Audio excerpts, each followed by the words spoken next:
మిత్రులారా, తెలంగాణ రాష్ట్రం ఏర్పడిన తర్వాత భూమికి రెక్కలు వచ్చినాయి. ఇక కేటీఆర్, కేసీఆర్, హరీష్ రావు వీళ్ళు కొల్లగొట్టిన భూములైతే లెక్కలేవు. వందల ఎకరాల భూములను వీళ్ళు కొల్లగొట్టిరు. తర్వాత మరి ప్రభుత్వం మారింది. కాంగ్రెస్ గవర్నమెంటు మార్పు పేరుతోని అధికారంలోకి వచ్చింది. మరి వీళ్ళు ఏమైనా మార్పు చేస్తున్నారా అంటే ఇగో సరిగ్గా మీకు ఇప్పుడు తెలంగాణ కాంగ్రెస్ ఏం మార్పు చేస్తుంది, ఎటువంటి మార్పు చేస్తుంది అనేది మీ ముంగటికి ఒక దృశ్యాన్ని పట్టుకొచ్చిన. ఇగో ఫస్ట్ ఈ చెరువు చూడండి, దీని విషయం చెప్తా. ఇగో ఇదంతా చెరువు, ఇక్కడ వాటర్ ఉన్నాయి కదా. ఇగో ఇది చెరువు. ఇది నేను ప్రస్తుతం ఇది చెరువు కట్ట మీద ఉన్నా. నేను ఈ చెరువు కట్ట మీద నుండి నేను ఇక్కడ మాట్లాడుతున్నా. చెరువులోనే అక్కడ చూడండి ఎన్ని కన్స్ట్రక్షన్స్ జరుగుతున్నాయో. చెరువు కానుకొనే అట్లా ఆ రేకులు అవుపడేది మెయిన్ రోడ్డు. ఈ మెయిన్ రోడ్ కానుకొనే ఇవన్నీ కన్స్ట్రక్షన్స్.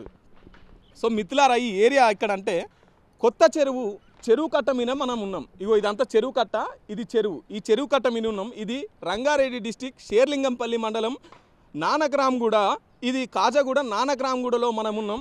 మిత్రులారా, ఇదంతా చెరువు పక్కనే నిర్మాణాలు జరుగుతున్నాయి. మహట్టన్ పేరు మీద ఇగో ఇక్కడ కన్స్ట్రక్షన్ నిర్వహిస్తున్నారు. ఈ కన్స్ట్రక్షన్ వంశీరామ్ బిల్డర్స్ అధినేత సుబ్బారెడ్డి గారు చేపిస్తున్నటువంటి ఈ కన్స్ట్రక్షన్స్ మహట్టన్ పేరు మీద చైల్డ్ కంపెనీగా పేరు తెచ్చుకొని, దీనికి జిహెచ్ఎంసీ పర్మిషన్స్ తెచ్చుకొని, కలెక్టర్ నుంచి పర్మిషన్ తెచ్చుకొని, ఇక్కడ మహట్టన్ పేరు మీద వంశీరామ్ బిల్డర్స్ అధినేత సుబ్బారెడ్డి ఇక్కడ దగ్గర ఒక 7-8 టవర్స్ ఇక్కడ నిర్మిస్తున్నారు. ఒక్కో టవర్స్ దగ్గర 46 ఫ్లోర్లు, ఇక్కడ 7-8 టవర్స్ నిర్మిస్తున్నారు.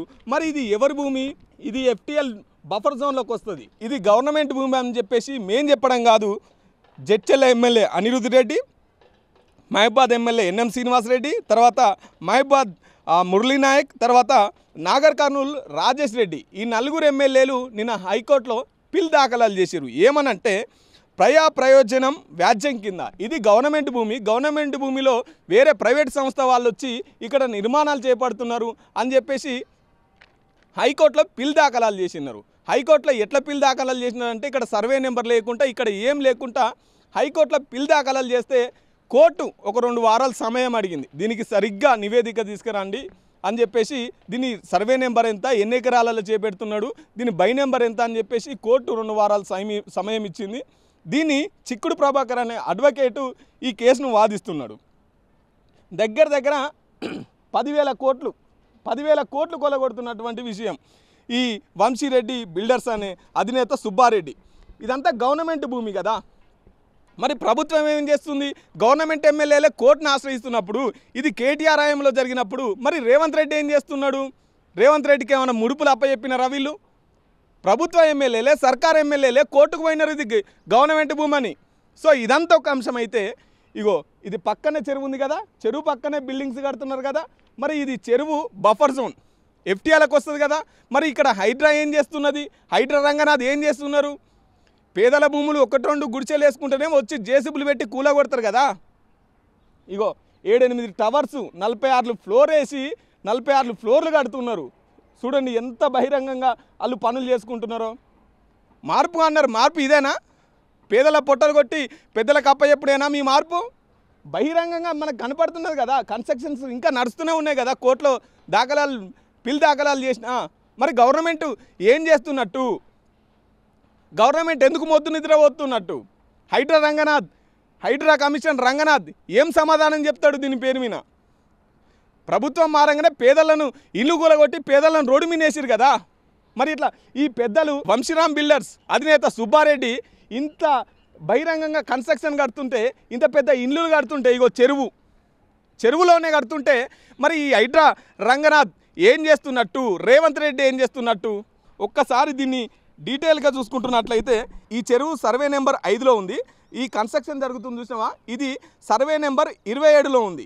ఈ 27లో 64 ఎకరాల 26 గుంటల భూమి ఈ సర్వే నెంబర్ 26లో.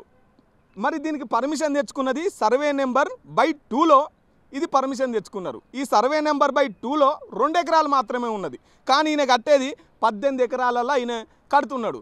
అసలు ఇక్కడ సర్వే నెంబర్లు తప్పు. మరి దీనికి పర్మిషన్ కలెక్టర్ ఎట్లా ఇస్తారు? దీనికి GHMC అధికారులు ఎట్లా పర్మిషన్ ఇస్తారు? ఈ దొంగలను ఏమనాలి? కలెక్టర్ ఇక్కడ అమ్ముడు పోయిండు, జిహెచ్ఎంసీ అధికారులు అమ్ముడు పోయిరు, సర్కార్ అమ్ముడు పోయింది. పేదల ఇల్లు కట్టుకుంటేనేమో వీళ్ళు ఓర్వరు, వచ్చి కూల కొడతారు.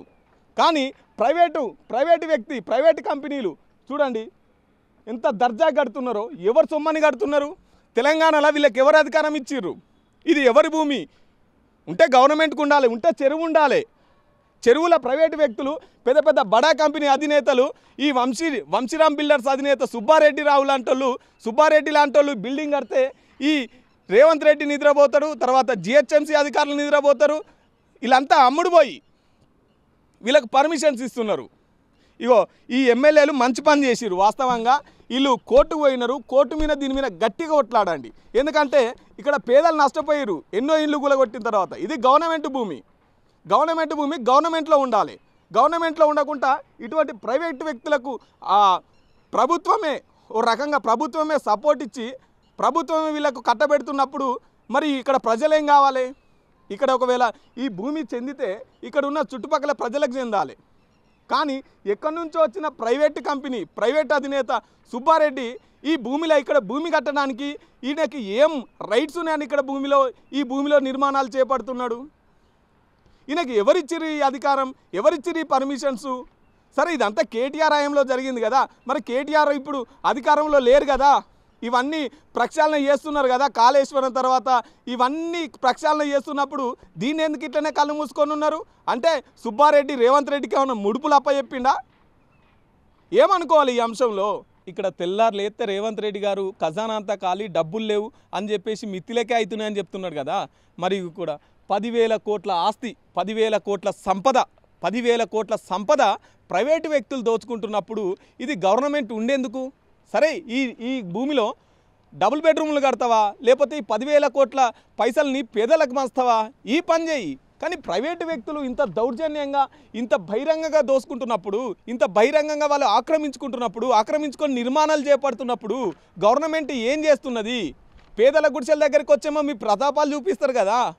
మరి ఇక్కడ ఈ సందర్భంలో, ఈ విషయంలో, ఈ ప్లేస్లో మీ ప్రతాపం ఏమైంది? ఏడమొద్దు నిద్రపోతున్నారు? ఎందుకని చెప్పేసి సైలెంట్గా ఉంటున్నారు? ఇది ప్రజలకు మీరు సమాధానం చెప్పాల్సిన అవసరం ఉన్నది. రేవంత్ రెడ్డి గారు, తర్వాత హైడ్రా కమిషన్ రంగనాథ్ గారు, ఇది FTL జోన్కి రాదా? ఇది బఫర్ జోన్లోకి రాదా? మరి ఎందుకు సైలెంట్గా ఉంటున్నారు? మీ బాహుబలి బుల్డోజర్ ఎక్కడ పోయింది? వచ్చి కూలగొట్టాలి కదా, కనీసం నిర్మాణాలను ఆపాలి కదా. ఎందుకు ఇక్కడ యథేచ్ఛగా నిర్మాణాలు జరుగుతున్నాయి? వీటికి ఎవరు సమాధానం చెప్పాలి? ప్రభుత్వం నుంచి ఉన్న ఎమ్మెల్యేలే కోర్టుకు పోయినారు. ఇది FTL బఫర్ జోన్లో ఉంది. తర్వాత ఇక్కడ భూమి ప్రైవేటు వ్యక్తులు కబ్జా పెట్టి నిర్మాణాలు చేపడుతున్నారని ఈ సర్కార్ గవర్నమెంట్ ఎమ్మెల్యేలే కోర్టుకు పోయారు కదా. మీ ఎమ్మెల్యేలే కదా రేవంత్ రెడ్డి గారు. మీ ఎమ్మెల్యేలు మాట్లాడుతున్నప్పుడు మీరు ఎందుకు మాట్లాడరు? దీని మీద చర్యలు ఎందుకు తీసుకోరు?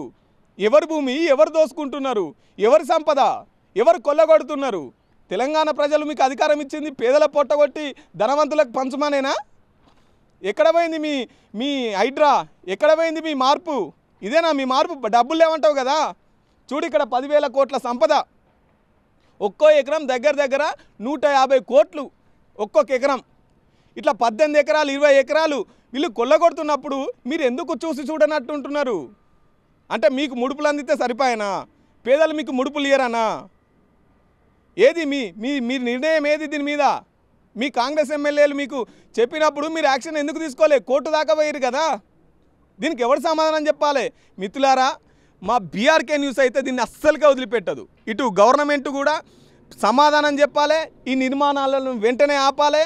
ఇది FTL బఫర్ జోన్లోకి వస్తుంది కాబట్టి హైడ్రా కమిషనర్ రంగనాథ్ వెంటనే చర్యలు తీసుకొని వచ్చి బాహుబలి బుల్డోజర్ను పట్టుకొని వచ్చి పేదల ఇల్లు అయితే ఎట్లా కూలగొట్టి నిర్దాక్షిణ్యంగా రోడ్డు మీద వాళ్ళని వేసిరో సేమ్ అట్లనే ఇక్కడ ఈ నిర్మాణాలను కూడా ఆపాలని చెప్పేసి మా BRK న్యూస్ డిమాండ్ చేస్తుంది. అప్పటిదాకా మీ ఎంట పడతాం. అలాగే పిల్ దాఖలాలు చేసినటువంటి ఎమ్మెల్యేలు మీరు ప్రజల పక్షాన ఉన్నారు అని చెప్పేసి నిరూపించుకోండి. లేదు, మీకు కూడా ముడుపులు అందంగానే కనీసం ఇప్పుడు ఫోన్లు ఎత్తనే లేపుతలేరు. మళ్ళా తర్వాత ఈ కేసు ఎంతవరకు వచ్చింది? ఇది ఎవరికి తెలవాలి ఇదంతా? కాబట్టి మిత్రులారా, దీని మీద BRK న్యూస్ అయితే BRK న్యూస్ అస్సలు వదిలిపెట్టదు వీళ్ళని. ఇది ప్రజల సంపద, ఇది గవర్నమెంట్ సంపద, ఇది ప్రజల మీద, దీనికి ప్రజలకు అధికారం ఉంటుంది, ప్రజలు దీనికి అర్హులు. ఎక్కడో ప్రైవేటు వ్యక్తులు ఇట్లా నిర్మాణాలు చేపడుతూ ఈ భూమిని చెరపడుతున్నప్పుడు ఏం చేస్తున్నది గవర్నమెంట్ అని మేము క్వశ్చన్ చేస్తున్నాం. మిత్రులారా, మా బీఆర్కే న్యూస్ అయితే అస్సలు వదిలిపెట్టదు. ఈ నిర్మాణాలు ఆపేంత వరకు, తర్వాత ప్రభుత్వం సమాధానాలు చెప్పేంత వరకు దీని మీద వరుస కథనాలు వేస్తూనే ఉంటాం. దీన్ని ఆపేంత వరకు మా బీఆర్కే న్యూస్ ఒక రకంగా పోరాటం చేస్తుంది.